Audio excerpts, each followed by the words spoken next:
आणि त्या मुलाचं स्वप्न होतं दादा आर्मी व्हायचं. आणि आई वडिलाला एकुलता एक मुलगा होता माय बाप. तो मुलगा आर्मी झाला, लग्न झालं दादा आणि बॉर्डरवर गेला. दिवाळी जवळ आली. आईने फोन केला, बाळा यंदाच्या दिवाळीला येतोस ना? मुलगा म्हणाला, हो आई, सकाळच्या गाडीना येतोय.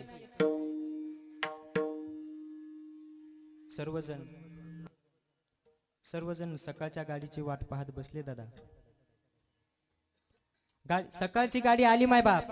त्या गाडीतून 40 प्रवासी खाली उतरले, पण कोणाचा मुलगा उतरला नाही, कोणाचा वडील उतरला नाही, तर कोणाचा पती उतरला नाही माय बाप. ती आई म्हणाली, का हो, आपला मुलगा तर म्हणाला होता सकाळच्या गाडीनं येतोय आणि अजून आला नाही, काही झालं तर नसेल ना?